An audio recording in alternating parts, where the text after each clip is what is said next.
رسول پاک علیہ الصلاۃ والسلام پر جان لگانے کا وقت ہو تو حضرت ابوبکر صدیق رضی اللہ تعالیٰ عنہ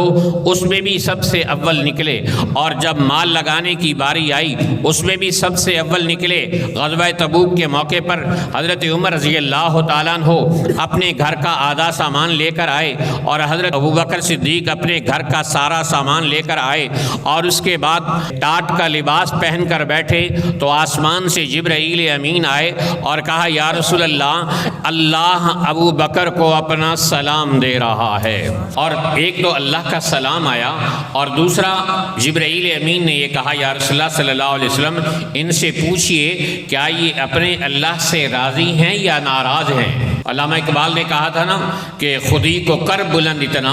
کہ ہر تقدیر سے پہلے خدا بندے سے خود پوچھے بتا تیری رضا کیا ہے۔ کہا یوں اس کو کہنا چاہیے کہ خودی کو کر بلند اتنا کہ ہر تقدیر سے پہلے خدا صدیق سے خود پوچھے بتا تیری رضا کیا ہے۔ کہ ابو بکر راضی تو ہو۔ آگے سے سیدنا صدیق اکبر رضی اللہ تعالیٰ عنہ نے کیا جواب دیا؟ اسخط عن ربی، کیا میں اپنے اللہ سے ناراض ہو سکتا ہوں؟ انی عن ربی لراضٍ، انی عن ربی لراضٍ، انی عن ربی لراضٍ، میں اپنے اللہ سے راضی ہوں، میں اپنے اللہ سے راضی ہوں، میں اپنے اللہ سے راضی ہوں۔ تو عشق اس کا نام ہے کہ انسان اپنی جان بھی اپنے محبوب پہ لگانے والا ہو، اپنا مال بھی اپنے محبوب صلی اللہ علیہ وسلم پہ لگانے والا ہو۔ اور صدیق اکبر رضی اللہ تعالیٰ عنہ عشق کے اس بلند ترین مقام پر نظر آتے ہیں کہ اگر عشق کی تاریخ لکھی جائے تو اس کا پہلا لفظ ابو بکر کے نام سے شروع ہوگا۔ اگر دنیا کے اندر وفا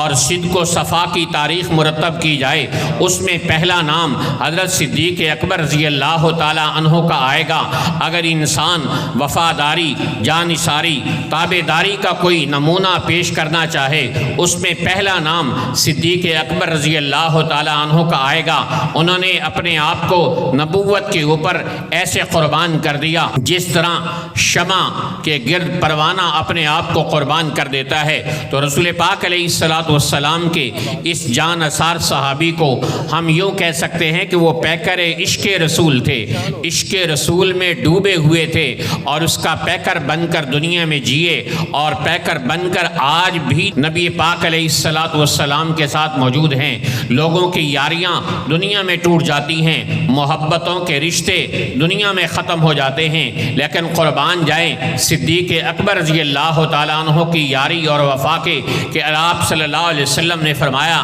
ابو بکر انت صاحبی فی الغار و صاحبی علی الحوض، اے ابو بکر تو غار ثور میں بھی میرا ساتھی بنا ہے، اللہ مزار میں بھی تجھے میرا ساتھی بنائے گا۔ تو آج بھی صدیق اکبر رضی اللہ تعالیٰ عنہ جنت میں رسول پاک علیہ الصلاۃ والسلام کے ساتھ ہیں۔ کچھ سوختہ سامان یہ کہتے ہیں کہ ابو بکر جنت میں نہیں جائے گا۔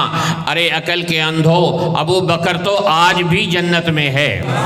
ابو بکر تو آج بھی جنت میں ہے۔ رسول اللہ صلی اللہ علیہ وسلم نے فرمایا ما بین بیتی و منبری روضۃ من ریاض الجنہ، میرے گھر اور جنت کے درمیان کی جو جگہ ہے یہ جنت کا ٹکڑا ہے، اور قرآن کہتا ہے منہا خلقناکم وفیہا نعیدکم ومنہا نخرجکم تارۃ اخری، کہ جہاں سے انسان کی مٹی اٹھائی گئی ہے وہیں انسان کو دفنایا جاتا ہے، پہنچی وہیں پہ خاک جہاں کا خمیر تھا۔ صدیق اکبر رضی اللہ تعالیٰ عنہ کی مٹی اس جنت کے خمیر سے اٹھائی گئی جہاں سے اللہ کے نبی علیہ الصلاۃ والسلام کی مٹی کو اٹھایا گیا، اور جس جنت کے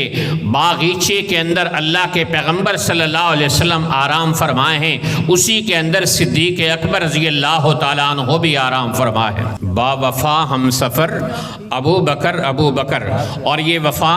قیامت تک کے لیے جاری و ساری ہے۔ اس لیے آپ یہ ذہن میں رکھیں کہ جب بھی عشق اور محبت کا نام آئے گا تو حضرت ابو بکر صدیق رضی اللہ تعالیٰ عنہ کا نام لازماً آئے گا، اور ابو بکر رضی اللہ تعالیٰ عنہ کی عشق رسول کی پوری زندگی عشق رسول سے لبریز ہے۔ ان کی 63 سال کی زندگی کا لمحہ لمحہ جب وہ نبوت کے دوست بنے اور جب وہ نبوت کے ساتھ فدا ہوئے تو لمحہ لمحہ اور ایک ایک گھڑی، ایک ایک منٹ، ایک ایک سیکنڈ، ایک ایک سال اللہ کے نبی علیہ الصلوۃ والسلام پر قربان ہوتا رہا۔ آپ صلی اللہ علیہ وسلم کے ساتھ ساتھ رہے۔ کاسانی اثنین اذ ہما فی الغار، دو میں سے دوسرا ہے تو جہاں اللہ کے پیغمبر موجود رہے وہاں صدیق اکبر بھی موجود رہے۔ اللہ کے پیغمبر مکہ میں تو صدیق مکہ میں، اللہ کے پیغمبر غار ثور میں تو صدیق غار ثور میں، اللہ کے پیغمبر مدینہ میں تو صدیق مدینہ میں، اللہ کے پیغمبر مسجد نبوی کے مصلی پر تو صدیق مسجد نبوی کے مصلی پر، اللہ کے نبی غزوہ بدر میں تو نبی پاک حضرت صدیق اکبر بھی بدر میں، اللہ کے نبی احد میں تو صدیق اکبر احد میں، اللہ کے نبی تبوک میں تو صدیق تبوک میں، اللہ کے نبی خندق میں تو صدیق خندق میں۔ جہاں جہاں آپ دیکھیں اللہ کے نبی مزار میں تو صدیق بھی مزار میں ہے۔ ایسا ساتھی، ایسا ساتھ، ایسی وفا دنیا میں اس کی کوئی مثال نہیں۔ لیکن ایک خوبصورت واقعہ آپ کے ایمان کو تازہ کرنے کے لیے پیش کرنا چاہتا ہوں۔ انشاءاللہ جو بھی مسلمان مرد عورت ماں بہن بیٹی اس واقعہ کو سنے گی انشاءاللہ اس کا ایمان تازہ ہوگا۔ لوگ سمجھتے ہیں کہ سب سے پہلے حضرت عمر مسلمانوں کو لے کر خانہ کعبہ میں آئے۔ حضور اپنی معلومات کو ذرا ٹھیک کیجئے۔ حضرت صدیق اکبر رضی اللہ تعالیٰ عنہ نبی پاک علیہ الصلوۃ والسلام کی خدمت میں آتے ہیں اور کہا یا رسول اللہ مسلمان دار ارقم میں چھپ کر نماز ادا کرتے ہیں اور ہم اب 28 مسلمان یا 38 مسلمان ہو چکے ہیں، اب ہمیں جا کر حرم شریف میں باقاعدہ اعلان کرنا چاہیے اور لوگوں کو، کافروں کو، مشرکوں کو اب ہمیں دین کی تبلیغ کرنی چاہیے۔ تو ابو بکر صدیق رضی اللہ عنہ کو رسول پاک علیہ الصلوۃ والسلام ارشاد فرماتے ہیں اے ابو بکر انا قلیل یا ابا بکر، اے ابو بکر ابھی ہماری تعداد تھوڑی ہے، اللہ کی طرف سے اجازت اعلانیہ تبلیغ کی نہیں ملی۔ لیکن صدیق اکبر جیسے با وفا ساتھی کا اصرار بڑھتا ہے تو آپ صلی اللہ علیہ وسلم اپنا انکار ختم کر دیتے ہیں اور ابو بکر رضی اللہ تعالیٰ عنہ کی معیت میں 28 یا 38 صحابہ کا یہ قافلہ خانہ کعبہ میں آتا ہے۔ کافر وہاں اپنی محفلیں جما کر بیٹھے ہیں اور وہاں آ کر صحابہ کرام تشریف فرما ہوتے ہیں۔ اللہ کے نبی صلی اللہ علیہ وسلم کی صدارت کی کرسی لگتی ہے اور ابو بکر صدیق رضی اللہ تعالیٰ عنہ وہاں اسلام کی تبلیغ شروع کرتے ہیں۔ یہ بھی صدیق اکبر کا ہی اعزاز ہے کہ دنیا میں اسلام کے پہلے مبلغ اللہ کے رسول ہیں، پہلے داعی اللہ کے رسول ہیں، پہلے خطیب اللہ کے رسول ہیں، پہلے اسلام کے مقرر اللہ کے رسول ہیں اور دوسرے خطیب اور دوسرے داعی اور دوسرے مقرر اللہ کے دین کے صدیق اکبر رضی اللہ تعالیٰ عنہ ہیں۔ حضرت ابو بکر صدیق حرم شریف کے اندر کھڑے ہو کر کافروں کو تبلیغ شروع کر دیتے ہیں۔ یہ 38 لوگوں کا ایک چھوٹا سا نور بھرا قافلہ ہے اور ادھر مشرکین کا ایک جمع غفیر ہے، ایک ہجوم ہے کافروں کا، وہ مسلمانوں پہ پل پڑتا ہے اور مسلمانوں پر ظلم و تشدد کرنے لگ جاتا ہے۔ عتبہ بن ربیعہ جیسا بدبخت اٹھتا ہے اور حضرت صدیق اکبر رضی اللہ تعالیٰ عنہ پر ظلم و تشدد کے پہاڑ توڑتا ہے اور اپنے نوکدار جوتے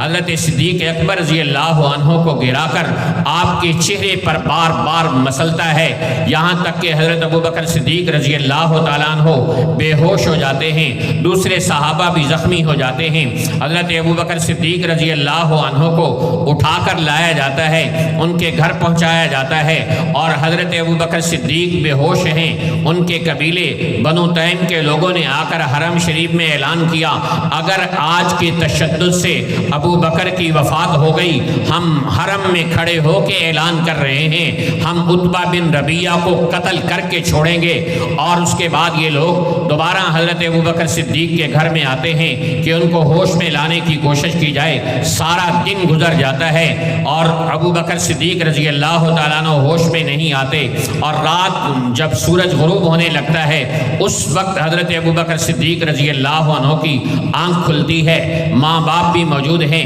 اور کافر بھی موجود ہیں، رشتہ دار بھی موجود ہیں۔ پوچھتے ہیں ابو بکر خیریت تو ہے، تمہیں زیادہ چوٹ تو نہیں آئی، ہوش میں تو آ گئے ہو، درد زیادہ محسوس تو نہیں کر رہے؟ لیکن صدیق اکبر رضی اللہ تعالیٰ عنہ کسی کے سوال کا کوئی جواب نہیں دیتے۔ ماں شفقت بھری آواز سے بار بار کانوں میں کہہ رہی ہے میرے لخت جگر ابو بکر بتاؤ کیا حال ہے تمہارا؟ ابو بکر رضی اللہ عنہ کی زبان سے ایک ہی لفظ نکلتا ہے، ما فعل رسول اللہ صلی اللہ علیہ وسلم، مجھے بتاؤ میرے محبوب صلی اللہ علیہ وسلم کا کیا حال ہے؟ کافر جو کھڑے ہیں ابھی مسلمان نہیں ہوئے، صدیق اکبر رضی اللہ عنہ کے رشتہ دار وہ حیران ہو گئے اور کہنے لگے جس ہستی کی وجہ سے ان کا یہ حال ہوا، یہ ہوش میں آئے ہیں تو تب بھی انہی کا نام لے رہے ہیں، اور وہ کچھ رشتہ دار چلے گئے لیکن ماں باپ تو ماں باپ ہوتے ہیں، وہ کھڑے رہے اور بار بار پوچھتے رہے صدیق اپنا حال تو بتاؤ، کہا نہیں مجھے میرے محبوب کا حال بتاؤ۔ ماں کہتی ہے بیٹا کچھ کھا تو لو، کچھ پی تو لو، کہا نہیں للہ علیہ، اللہ کی قسم لا اذوق طعاما ولا اشرب شرابا او آتی رسول اللہ صلی اللہ علیہ وسلم، اللہ کی قسم میں کھانے کا ایک لقمہ نہیں لوں گا اور پانی کا ایک گھونٹ نہیں پیوں گا جب تک مجھے رسول پاک علیہ السلام کی خبر نہیں مل جاتی۔ بے تاب ہو کر ماں پوچھتی ہے آپ کے محبوب صلی اللہ علیہ وسلم کی خبر میں کہاں سے لے کر آؤں؟ حضرت ابو بکر صدیق کہتے ہیں جائیں ام جمیل بنت خطاب حضرت عمر کی بہن کے پاس جاؤ اور ان سے پوچھو رسول پاک علیہ السلام کا کیا حال ہے۔ وہ آتی ہیں اور آ کر حضرت عمر کی بہن ام جمیل سے کہتی ہیں اے ام جمیل تمہارے ساتھی کا کیا حال ہے؟ وہ کہتی ہے کون محمد بن عبداللہ اور کون ابو بکر؟ میں نہ ابو بکر کو جانتی ہوں اور نہ محمد بن عبداللہ کو جانتی ہوں۔ ان کو یہ اندازہ تھا کہ یہ مسلمان نہیں اور کہیں رسول پاک علیہ السلام کا راز کھول نہ جائے۔ وہ آتی ہیں کہا ہاں یہ ہو سکتا ہے کہ میں تمہارے ساتھ چلوں اور تمہارے بیٹے کا حال پوچھ آؤں، اور وہاں آتی ہیں اور ان کو دیکھتے ہی حضرت ابو بکر صدیق کی آنکھوں میں چمک آ جاتی ہے اور وہ کہتے ہیں اے ام جمیل ما فعل رسول اللہ صلی اللہ علیہ وسلم، ام جمیل مجھے بتاؤ میری ماں میرے محبوب صلی اللہ علیہ وسلم کا کیا حال ہے؟ تو ام جمیل حضرت ابو بکر صدیق کی والدہ کی طرف اشارہ کر کے پوچھتی ہیں آپ کی والدہ موجود ہیں؟ تو صدیق اکبر رضی اللہ تعالیٰ عنہ کہتے ہیں کوئی مسئلہ نہیں، ان سے ڈرنے کی ضرورت نہیں، میری والدہ میری خاطر نبی کے راز کو رکھ لے گی۔ تو حضرت ابو بکر صدیق رضی اللہ تعالیٰ عنہ کو ام جمیل رضی اللہ عنہ بتاتی ہیں الحمدللہ رسول اللہ صلی اللہ علیہ وسلم بالکل ٹھیک ہیں، لیکن وہ صدیق ہی کیا جو صرف خبر پر ایمان لے کر آئے؟ کہا نہیں مجھے اللہ کے رسول صلی اللہ علیہ وسلم کے پاس لے کر چلو۔ دو عورتیں اور رات کی تاریکی، آخر ان عورتوں نے آپ کو اٹھایا اور کندھوں پر رکھتے ہوئے ان کو لڑکھڑاتے ہوئے زخمی حالت میں صدیق اکبر رضی اللہ تعالیٰ عنہ کو اٹھا کر دار ارقم میں لے کر آئیں، اور حضور پاک علیہ السلام نے جب حضرت ابو بکر صدیق رضی اللہ تعالیٰ عنہ کو لو لہان دیکھا اور جسم کا انگ انگ زخمی دیکھا تو آپ صلی اللہ علیہ وسلم صدیق اکبر پر جھک پڑے اور صدیق اکبر رضی اللہ تعالیٰ عنہ کے چہرے کو بوسہ دینے لگے، اور آپ صلی اللہ علیہ وسلم بھی اور صحابہ کرام بھی دار ارقم میں آپ کو تسلیاں دینے لگے۔ اب ہماری مائیں بہنیں یہاں توجہ کریں کہ کتنی استقامت ہے حضرت ام جمیل میں، کتنی استقامت ہے صدیق اکبر کی ماں کی وفا میں۔ ایسی ہوتی ہیں مائیں، ایسی ہوتی ہے اپنی اولاد کی نیک تربیت، اور صدیق اکبر رضی اللہ تعالیٰ عنہ خود زخمی ہیں، اپنی کارگزاری نہیں بتا رہے، اپنا تشدد نہیں بتا رہے، صرف اتنا کہا یا رسول اللہ صلی اللہ علیہ وسلم بس باقی میں ٹھیک ہوں، بس اس ظالم عتبہ بن ربیعہ نے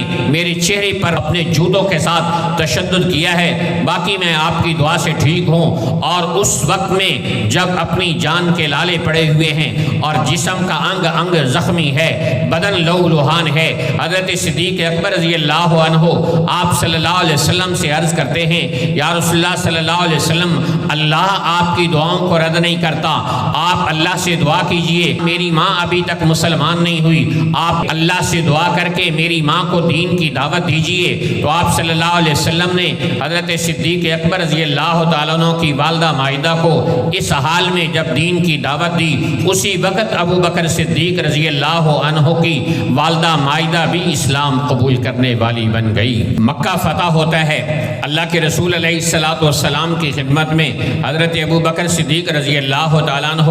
اپنے بوڑھے باپ کو مسلمان کرنے کے لیے لے کے آتے ہیں۔ حضور پاک صلی اللہ علیہ وسلم دیکھتے ہیں کہ حضرت ابو بکر صدیق کے باپ کی داڑھی سفید ہو چکی ہے اور بڑی مشکل سے وہ چل کر آئے ہیں، تو آپ صلی اللہ علیہ وسلم حضرت ابو بکر صدیق کو کہتے ہیں حلا ترکتہ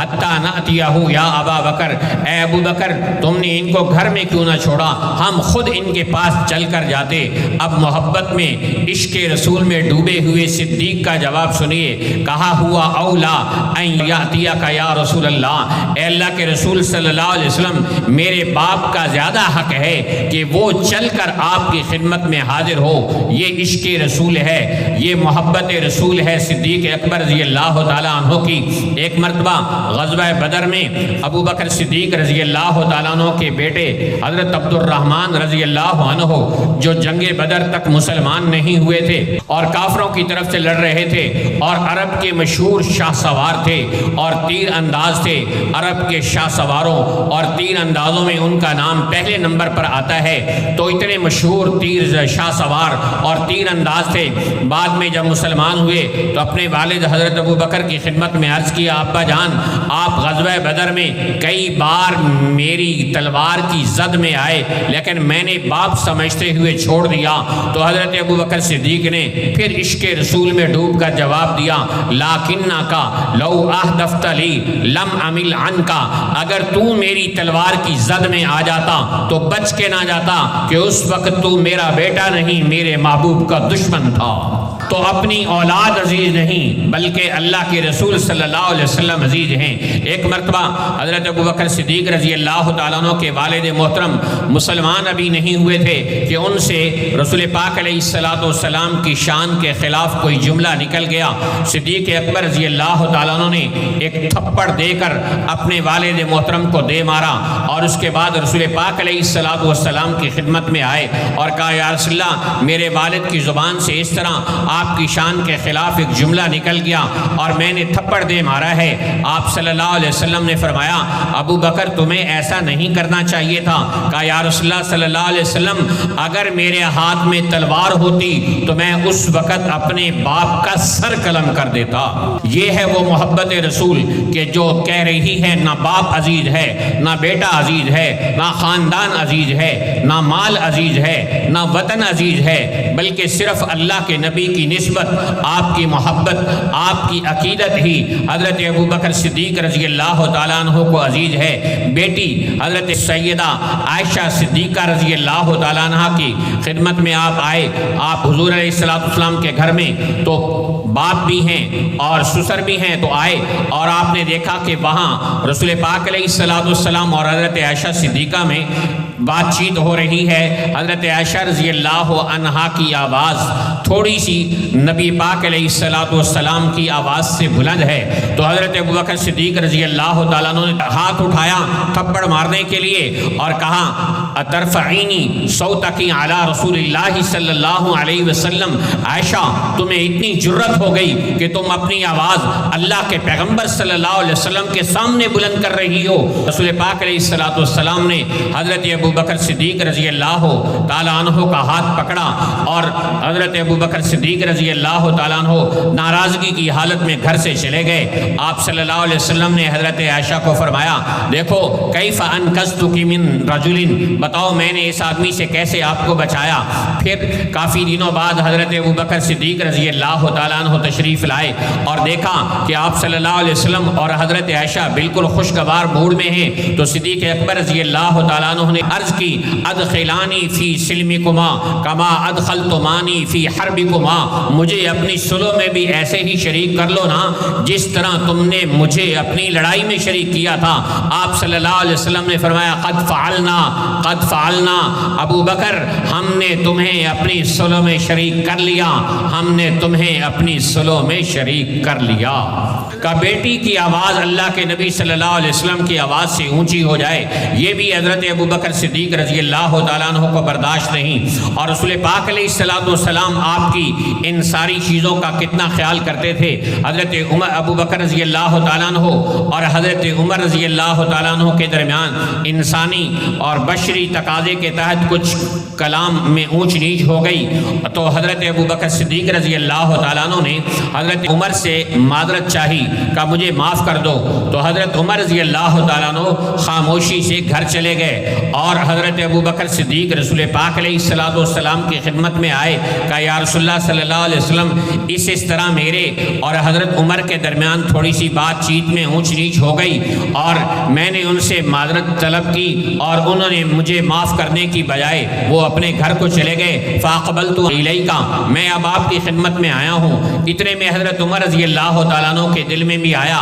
کہ بات تو چھوٹی سی تھی، ابو بکر رضی اللہ عنہ نے مجھ سے معذرت بھی کی اور چلے میں ان کے گھر چلا جاتا ہوں۔ گھر گئے، گھر والوں نے کہا کہ حضرت ابو بکر تو گھر میں نہیں آئے۔ پھر حضور صلی اللہ علیہ وسلم کی خدمت میں حضرت عمر آئے تو آپ صلی اللہ علیہ وسلم نے ان کو دیکھتے ہی اپنا چہرہ رنجیدہ بنا لیا۔ حضرت ابو بکر صدیق رضی اللہ تعالیٰ عنہ ڈر گئے کہ کہیں رسول اللہ صلی اللہ علیہ وسلم حضرت عمر پر ناراضگی کا اظہار نہ کریں۔ گھٹنوں کے بل بیٹھ گئے کہ یا رسول اللہ صلی اللہ علیہ وسلم حضرت عمر کی غلطی نہیں، قد ازلمت انا، زیادتی میری ہے، زیادتی میری ہے۔ پھر رسول پاک علیہ السلام نے 3 مرتبہ کہا یغفر اللہ لک یا ابا بکر، یغفر اللہ لک یا ابا بکر، یغفر اللہ لک یا ابا بکر، اے ابو بکر اللہ تمہیں معاف کرے، اے ابو بکر اللہ تمہیں معاف کرے، اے ابو بکر اللہ تمہیں معاف کرے۔ پھر حضرت عمر رضی اللہ تعالیٰ عنہ کو ارشاد فرمایا، اے لوگو تم جانتے ہو میں تمہارے اندر آیا اور تمہیں آ کر دین کی دعوت دی، تم سب نے کہا کذبتا وقال ابو بکر صدقہ، تم سب نے کہا میں غلط ہوں، ابو بکر نے کہا میں سچا ہوں، وواسانی بنفسہ ومالی، ابو بکر نے اپنے مال سے اپنی جان سے میری مدد کی، فہل انتم تارکو لی صاحبی، کیا تم مجھے میرے ساتھی کے بارے میں معاف کرو گے؟ تو صحابہ کرام پہلے ہی حضرت ابو بکر رضی اللہ عنہ کا بہت احترام کرتے تھے، لیکن اس بات کے بعد اور زیادہ ڈرنے لگے اور زیادہ ان کا احترام کرنے لگے۔ تو رسول پاک علیہ السلام کی محبت میں حضرت ابو بکر صدیق رضی اللہ تعالیٰ عنہ نے وہ مثالیں قائم کی جن کا کوئی تصور نہیں کر سکتا۔ رسول پاک علیہ السلام سے پوچھا گیا یا رسول اللہ آپ کو سب سے زیادہ محبت کس سے ہے؟ آپ نے فرمایا عائشہ سے۔ کہا رسول اللہ نے مردوں میں سے؟ قال ابوہا، کا عائشہ کے باپ حضرت ابو بکر صدیق رضی اللہ